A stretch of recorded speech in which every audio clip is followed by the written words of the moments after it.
friends, welcome back to my channel. My name is Justina, and here I like to make, create, and inspire fun art things with you through my DIYs. And today, boy, do I have a DIY slash craft video for you that is vintage inspired Halloween or fall decor. But before we get started, if you are new here and you haven't yet subscribed, I hope you do that today. All you have to do is click on that big red subscribe button down below. It is totally free. But don't forget to click on the bell notification so that YouTube can always notify you every time I upload a new video. Plus, we would love to have you here, part of our virtual art family. If you're already a subscriber, thank you so much for clicking on today's video. I really hope you enjoy these DIYs and crafts. But don't forget to do all of the YouTubey things down below, which is like, comment, share it to at least one friend, and now hype up the video if you are on a mobile device. All of those things really do help out my channel. Now, with all that being said, let's just jump right into it and let's art today.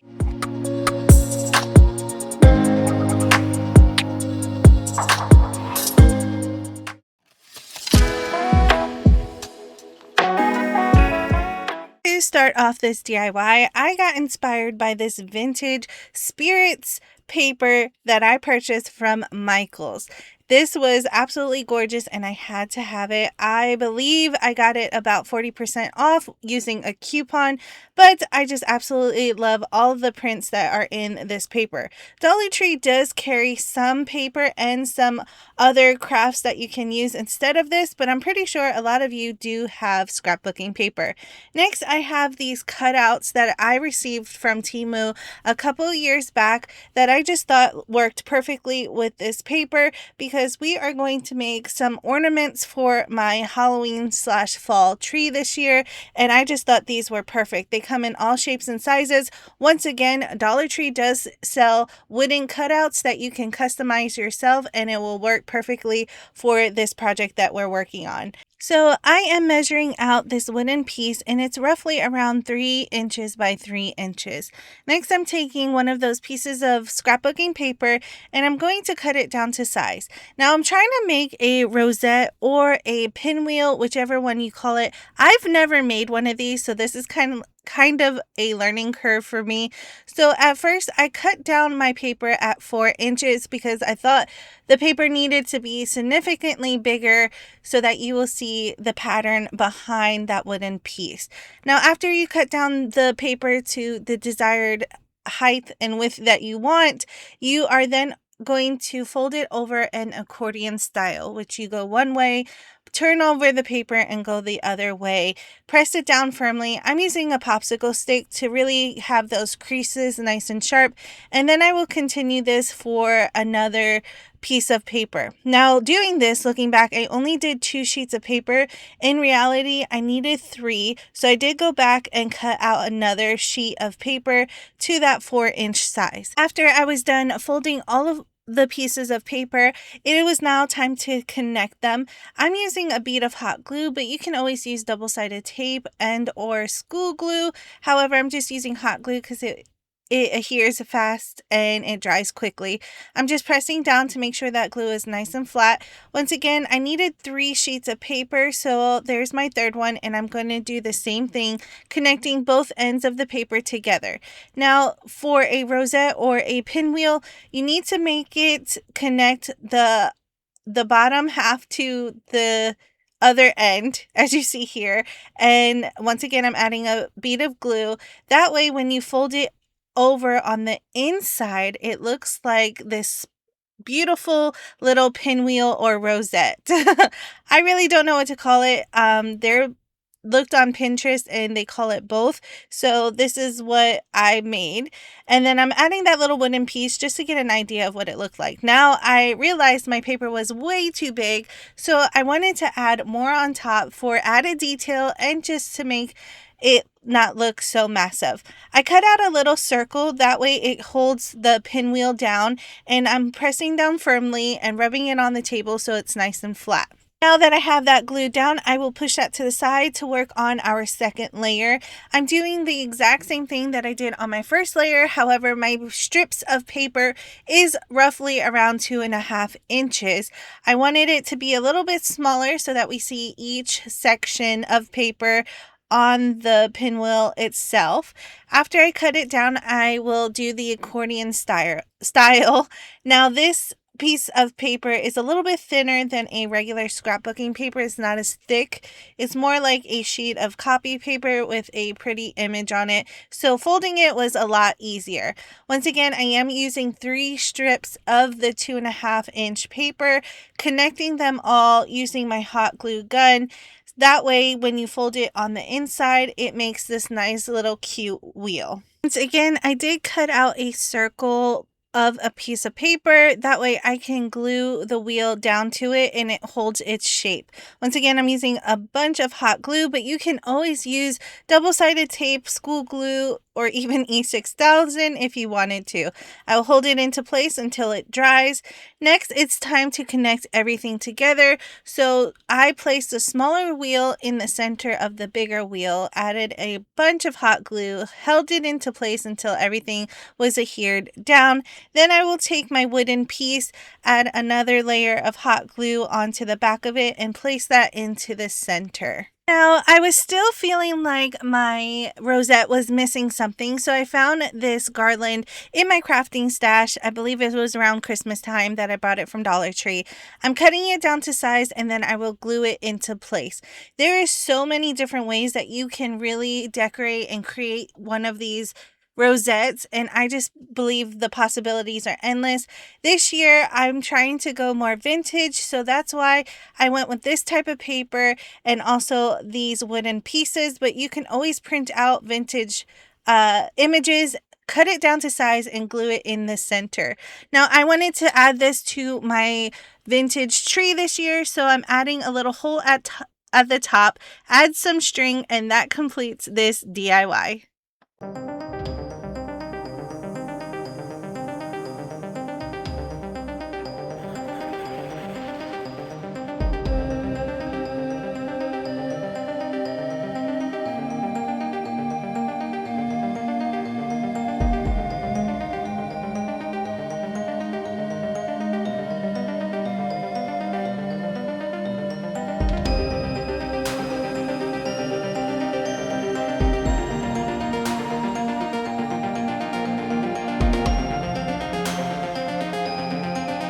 As you see, I may have loved this craft really much because I made multiples. This was so easy and fun to do and pretty much great for all ages. I want to make more and hang them all around my house. I just absolutely love them.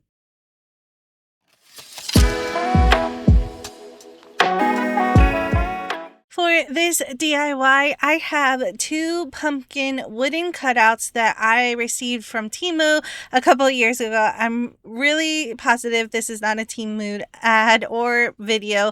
I just had them on hand, so I wanted to use them. Dollar Tree does carry wooden cutouts in all shapes and sizes, and each year they have a new pumpkin, so you can recreate this using their pumpkins as well. The first thing I wanted to do was paint my pumpkin wooden cutout. So at first I went in with my Waverly chalk paint in the color pumpkin, painted the base layer, and then went in with some greens and browns for the leaf and stem. I wanted this to look more weathered and vintage, so I took the Java chalk paint that I'm using for my brown, dry brushing it all on the edges of my pumpkin.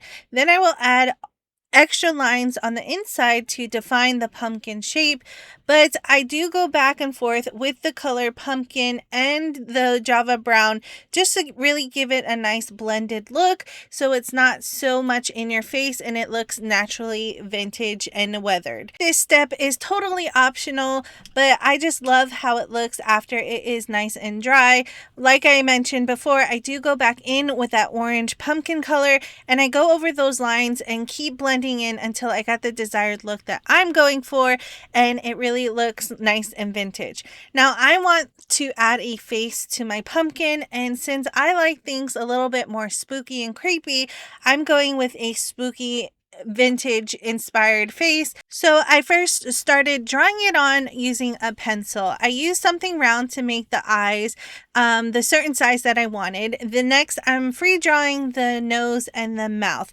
Now, if you do not want to free draw and you're not confident enough, you can always print out a picture, cut it down to size, glue it on, or if you have a Silhouette or a Cricut machine, you can use that as well. And sometimes Dollar Tree carries the pumpkin sticker faces that you can use. I think those would be fun and adorable for the little ones. I like to draw onto my pumpkin just to give me an idea of where each section of paint is going. And after I have my sketch on the way I like it, then I'm going in with various types of paint like acrylic and chalk paint and adding it to the sections that I want the color to be in. So at first I'm going in with white and filling up my eye pupils with that white color. And I give everything about 2 to 3 coats of paint depending on which type of paint I'm using. When I use basic acrylic paint, sometimes it's a little bit transparent, so I need a couple layers just to make it nice and opaque. Next, I'm going in with black and filling all the areas that need black, which is the nose, the mouth, and the little pupils in the center of the eyeball, but I do that last because I needed to add another layer of white into the eye. This does take a little bit of time, but I think it would be so awesome to have the family make their own versions of these little cutouts that you can place all around your house or in a Halloween or fall tree. Once again, you don't have to be perfect with it. The more messed up it looks, the more authentic it looks, in my opinion. And I always like to add more details. Next, I'm going in with a green color around the eye just to add a different type of color to it and to make the leaf blend in with the face even more. And then as you see here, I'm adding the pupil and another black outline around the eye to really make it look like the eye is sunken inside of the pumpkin.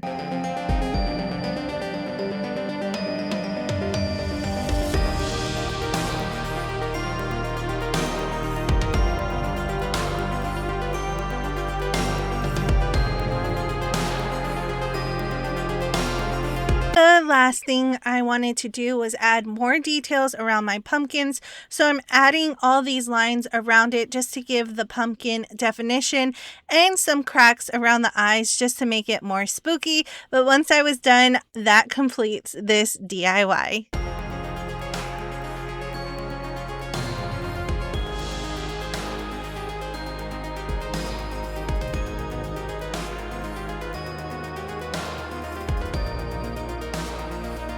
I absolutely love how these vintage inspired creepy pumpkins turned out.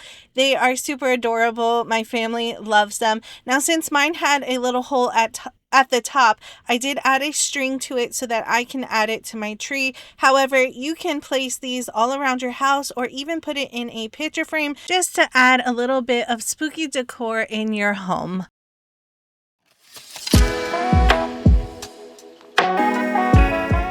So if you have been following my channel, you know that I do not like to leave the backside unattended if necessary. So once again, I'm going to give you the cutesy vintage vibes on this side. First, I went in once again with that pumpkin chalk paint from Waverly, and I'm going to add it to the pumpkin, painted the stem brown and the leaf green. After I was done painting everything, I did set that off to the side to completely dry so that I can start going in with a pencil and start sketching on my faces. Now, I wanted this to be a little bit more cutesy, so if you have been following my channel, I had posted a video about candy corn, and I took inspiration from the faces that I made on there because I absolutely love them. So I'm just copying what I did previously onto these pumpkins. If you had missed that video, I'll make sure to link it here and in the description box below. But I'm fitting it down to size to fit onto the pumpkin. Once again, if you don't feel comfortable in drawing on those faces freehanding, you can always print out a photo and tape it on or glue it on, and or use a Cricut or Silhouette machine. Now, these pumpkins are going to be different, so I'm showing you the 2 different sketches, but I will only show you how I painted one of them.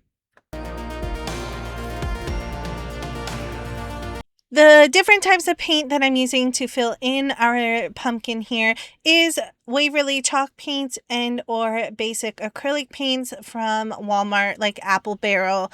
And I'm adding about 2 coats of paint to each sections just to make sure that it was nice and opaque. First, I go in with the eyes and use that white Waverly chalk paint to fill it in. I also fill in the mouth portion because this pumpkin has a big smile that is just purely teeth, so I'm adding a nice layer of Waverly chalk paint to his mouth. I'm not too worried about painting over the lines of his teeth because I have a pretty much visual of where I want to put them. However, if you're afraid to cover up what you already drew on, you can always leave that little sliver of the lines you drew in so that you can go back and fill it in later.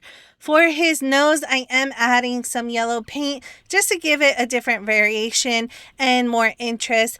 And then lastly, I'm going in with a black acrylic paint to fill in the eyes and add all of the details with it. I absolutely love this part of the DIY because you really see the pumpkin come to life and his little personality come out. Lastly, I took a really thin paintbrush and I started to outline everything. This really gives it a cartoon look that I absolutely love. Now, if you do not have a steady hand with a thin paintbrush, you can always use a paint marker or even a Sharpie marker to draw on your lines at first, add a couple layers, wait for them to completely dry to add on a second or third one, just to really make your little pumpkin pop. But I will go all around my pumpkin, outlining the eyes, the nose, the mouth, and then once again, added detail by adding various lines around the pumpkin to give it definition and give it more of that cartoon cutesy look.